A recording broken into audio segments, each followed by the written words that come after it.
This channel does not promote any violent, harmful, or illegal activities. All content provided by this channel is meant for an educational purpose only.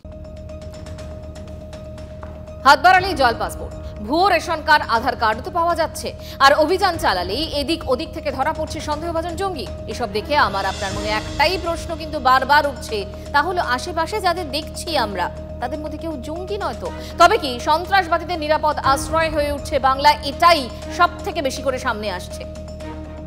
Bangladesh সীমান্ত লাগোয়া মুর্শিদাবাদ গত কয়েকদিনে সীমান্তবর্তী সেই জেলা থেকে জঙ্গি সন্দেহে পর পর গ্রেফতার।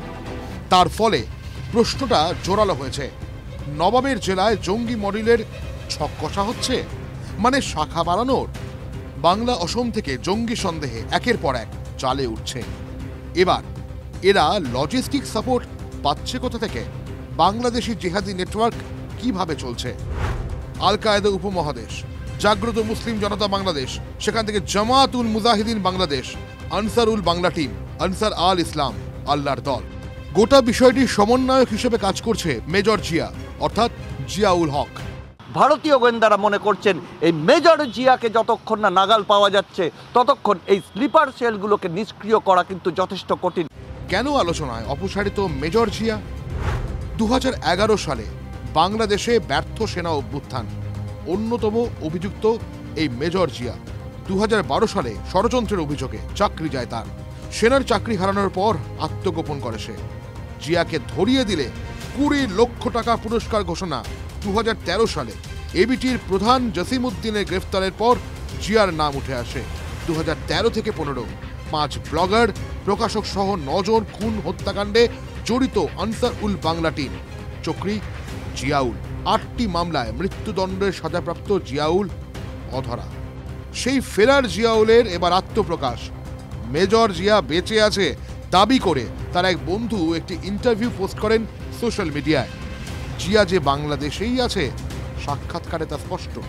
সেই অভ্যুত্থানের চেষ্টা এবং এই ঘটনা প্রবাহের কারণে আমি লং টাইম অ্যাবসেন্ট ছিলাম ফ্রম দি পাবলিক লাইফ। এই কারণে অনেকেই ধারণা করেছেন হয়তো আমি মারা গেছি। এছাড়া হাসিনা রিজিমের কেউ কেউ প্রবাবলি এই প্রপাগান্ডা ছড়িয়েছিল। সবাইকে আশ্বস্ত করতে চাই যে আলহামদুলিল্লাহ আমি বেঁচে আছি, আল্লাহ তাআলা আমাকে নিরাপদে রেখেছেন। বাংলাদেশে সরকার বদলের পর আনসারুল বাংলার প্রধান জসিম উদ্দিন রহমান জামিনে মুক্ত হন। সূত্রের দাবি, তারপর থেকে জসিমের নির্দেশে বাংলা এবং আসামের স্লিপার সেল সক্রিয় হয়ে ওঠে। গোয়েন্দাদের দাবি, এবিটিভির অপারেশনাল ট্রেডের পিছনে মেজর জিয়ার বড় ভূমিকা আছে। এই জসিম উদ্দিন রহমানিকে হাসিনাবাজের সরকার 2016 সালে যাবজ্জীবন কারাদণ্ড দিয়েছিল, কারণ 7 জন উদারমনা ব্লগারকে নির্মমভাবে হত্যা করার দায়ে সরাসরি যুক্ত ছিল। এই জসিম উদ্দিন রহমানিকে ইউনূসের এই অবৈধ অসাংবিধানিক সরকার আসার সঙ্গে সঙ্গেই মুক্তি দেয়। সূত্রের দাবি, হাসিনা বিদায়ের পর অন্তরালে থাকা মেজর জিয়া এখন সক্রিয় হয়ে উঠেছে। আনসারুল বাংলার ডালপালা মেলছে। তার হাতে গরম উদাহরণ মুর্শিদাবাদের ঘটনা। Caesar Mondal report, TV9 Bangla.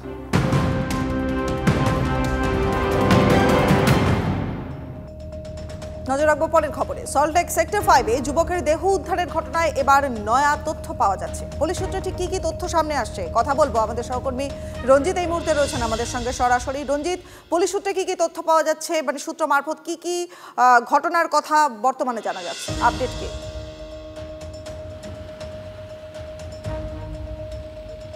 দেখো, আমরা ইতিমধ্যেই দাঁড়িয়ে রয়েছি সল্টলেক সেক্টর 5 এবং PWC যে বিল্ডিং, অর্থাৎ এই যে ব্যাংকের বিল্ডিং, সেই ব্যাংকের বিল্ডিং 16 তলা থেকে ঝাঁপ দিয়ে আত্মঘাতী অর্থাৎ আত্মহননের পথ বেছে নেন বছর 28-এর যুবক পরিবেশ চ্যাটার্জি।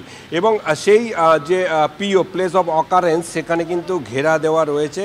এবং সবথেকে গুরুত্বপূর্ণ বিষয়, পুলিশ সূত্র মারফত আমরা যেটা জানতে পেরেছি যে ইনি হচ্ছেন গড়ফার বাসিন্দা পরিবেশ চ্যাটার্জি। তিনি হঠাৎ করে কেন আত্মহননের পথ বেছে নিলেন? প্রাথমিকভাবে পুলিশ যেটা জানাচ্ছেন যে তিনি কিন্তু ঋণগ্রস্ত হয়ে পড়েছিলেন। দেনা দায় অর্থাৎ 5 লক্ষ টাকা ঋণ নিয়েছিলেন এবং সেই টাকা শোধ করতে পারছিলেন না, সেই কারণে কিন্তু মানসিক অবসাদে ভুগছিলেন। এবং গতকাল ঠিক 7:30 নাগাদ তিনি এই বিল্ডিংয়ের 16 তলা থেকে ঝাঁপ দিয়েছেন বলে এমনটাই কিন্তু প্রাথমিকভাবে পুলিশ জানতে পেরেছেন। এবং তার পরিবারের সঙ্গে যোগাযোগ করে পরিবারের পক্ষ থেকে কিন্তু সমস্ত কিছু অর্থাৎ সেই জায়গায় কিন্তু তার পরিবার এসেছিলেন এবং তার পরিবার সেই বিষয়টা কিন্তু পুলিশের কাছে জানিয়েছেন। এই মুহূর্তে কিন্তু মৃতদেহটি কিন্তু ময়নাতদন্তের জন্য আরজিকর হাসপাতালে পাঠানো হবে এবং ময়নাতদন্তের প্রাথমিক রিপোর্ট অর্থাৎ অটোপসি রিপোর্ট পাওয়ার পরে বোঝা যাবে মৃত্যুর সঠিক কারণ।